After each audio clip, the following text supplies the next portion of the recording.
Ayan o, so nag-try tayo ng calorie deficit. Nagtimbang tayo ng mga kakainin natin, chicken, rice, at saka sitaw. So ito lang po yung kakainin ko ngayong araw na to. Ayan lang. Dinner lang, dinner. Dinner lang So, to. sabihin mo, ano yung rice mo, ilang yan? So, So, ilang target mo muna So yung yung target ko kasi 96 ako ngayon. So ang target ko 90.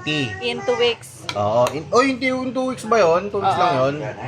So yung rice ko ay 25 grams. Yung karne ko, yung chicken breast ay ano lang to, 35. Tapos yung gulay ko, ito yung gulay ko.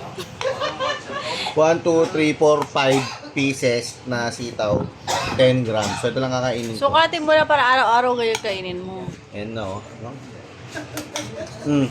Isang kutsara lang kayong... Isang kutsara. Ay, isang Opo. kutsara. Alam ko na Sitaw na. Alam ko na.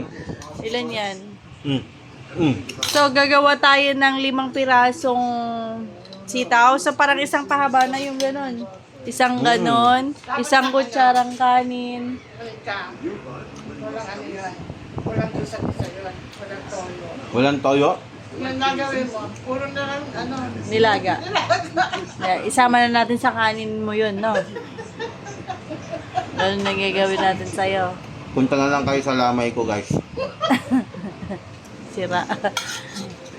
Di ba gusto mo ma-diet? So, Kung madaya, hindi mamatay. at least nakakain ka pa. Hindi 3 times a day naman yun. Dapat pa rin may dala akong timbangan sa office. Hindi ka nakakain sa office. Hindi nakakain ka. Kaya, pagbutiin mo. Titignan natin kung in 2 weeks ilan lang timbang mo.